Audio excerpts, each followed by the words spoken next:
He would dress up as a clown for children, but no one knew he had 27 bodies underneath his home. John Wayne Gacy was born on March 17th of 1942 in Chicago.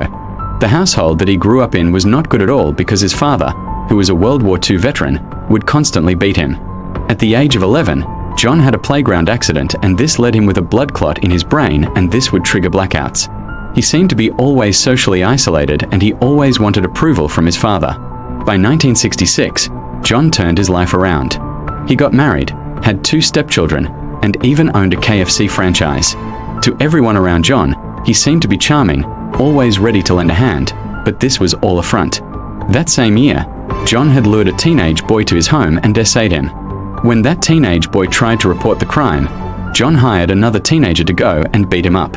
Despite those efforts, the case moved forward and John pled guilty, and he was sentenced to 10 years in prison. Out of those 10 years, he only served 18 months. While in prison, John became the head cook, and he charmed the prison staff, and they gave him early parole. His wife ended up divorcing him.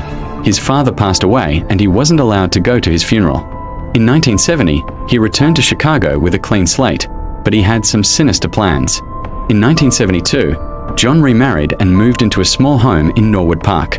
He launched a contracting business called PDM Contractors and focused on hiring teen boys. Most of these teenage boys came from broken homes, were runaways, all were vulnerable. From the outside looking in, John seemed like a great neighbor. He would always host barbecues. He would even dress up as a clown and go to children's hospitals to cheer up children. But no one knew that he was making a torture chamber. On December 11th of 1978, 15-year-old Robert Piest vanished after his shift at a pharmacy. He told his mom he was going to speak with a contractor about a job, but he never returned home. Detectives were called and police showed up at John's home. John denied ever meeting Robert, but once they did a background check on him, it showed his previous conviction. Once they got a search warrant to search his home, they found IDs from missing boys. They found a book called Pretty Boys Must Die, handcuffs, clothing, and a high school class ring from one of the missing boys. There was a crawl space in the home and it reeked, but John claimed it was just the sewage. Once they checked the crawl space, they found human remains. Police recovered 27 bodies underneath his home. 1 was in the yard, and 5 more were in a nearby river. John would lure victims with promises of alcohol, work, or clown tricks. John would use chloroform to knock them out. He would torture them, essay them, and strangle them.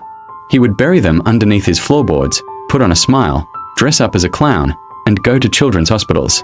On February 6th of 1980, John's trial began and his defense claimed insanity.